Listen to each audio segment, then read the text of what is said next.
আজকে আমি তোমাদের সাথে শেয়ার করছি গেট রেডি উইথ মি। বাবা ফাইনালি আজকে আমি কথাটা বলেই ফেলেছি। কেন এই বাবা গেট রেডি উইথ মি কথাটা আমি বলতেই পারি না, বারবার তুতলে যাই, গেডি মেডি বলে ফেলি কী সব। তারপরে দেখো আমি শাড়িটা পরে নিচ্ছি, আর শাড়িটা পরছি পিঙ্ক ব্ল্যাকের কম্বিনেশনে।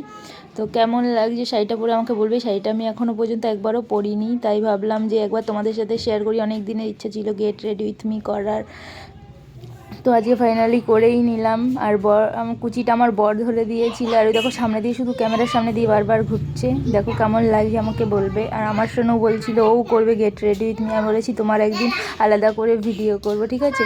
তো চলো আমি আজকে মেকআপ করে নিই। আর আমার মেকআপ দেখলে যা হাসি পাবে। প্রথমে একটু কিপটার মতো ক্রিম নিয়ে নিয়েছি, তারপরে ওইটা লাগিয়ে নিয়ে আবার আর একটু নিভিয়া সফটের ক্রিম নিয়েছি, আর তার মধ্যে একটু লেকমি সিসি ক্রিম অ্যাড করেছি। কেন আমার মুখটা প্রচুর টান ধরে আর মানে উস্কো শুষ্ক হয়ে যায় ওর জন্য।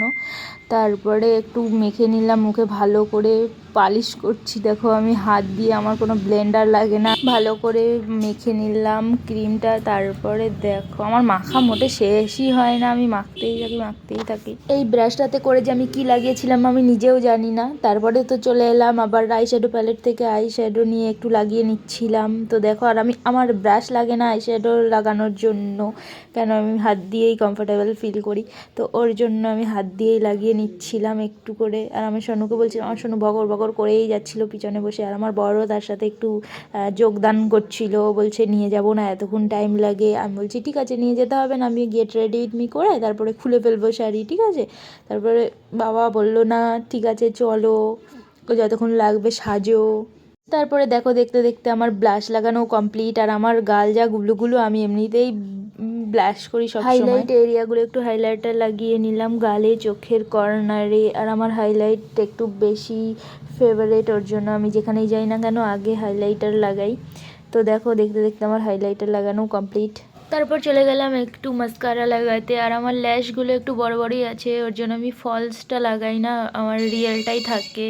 আর আমি একটু মাস্কারা দিয়ে কামতামাম করে নিই। তারপর চলে এলাম লিপস্টিকে। আর আমার ঠোঁটটা যা কালো, লিপস্টিক ছাড়া তো একদম অসম্পূর্ণ আমার মেকআপটা। আর আমার ঠোঁটটা যা লাগবে, কিন্তু আমি আমার যা আছে তাতেই আমি খুশি। তার জন্য একটু লিপস্টিক লাগিয়ে নিলাম একটু ভালো লাগার জন্য। আর কানে পরে নিলাম। আর চুলটা মধ্যে থেকে সিঁথি করে চুলটা একটু নর্মালি বেঁধে নিয়েছি। তারপরে স্প্রে দিয়ে দিলাম, সেটিং স্প্রে। তারপরে একটু সিঁদুর পরে নিলাম মোটা করে চওড়া করে, যাতে আমার পরে লম্বা ইউ হয় ওর জন্য। আর একটা টিপ পরে নিলাম। তো কেমন লাগছে আমার ফাইনাল লুকটা একটু বলবে কমেন্ট করে, ঠিক আছে।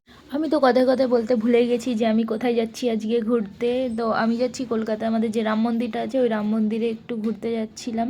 তো বর বললো যে চলো, অনেক দিন ধরে যাওয়ার ইচ্ছা ছিল, তো ওটাতেই চলো ঘুরে আসি। আমার এই ভিডিওটাতে কেউ খারাপ কমেন্ট করবে না, সবাই একটু ভালো ভালো কমেন্ট করবে আর একটু বেশি বেশি করে শেয়ার করবে, ঠিক আছে। তো আজকের ব্লগটা আমার এই পর্যন্তই। তোমাদের কেমন লাগলো একটু কমেন্ট করে বলবে। আর আমি ঢং মোটে শেষ হয় না। Okay tata, by.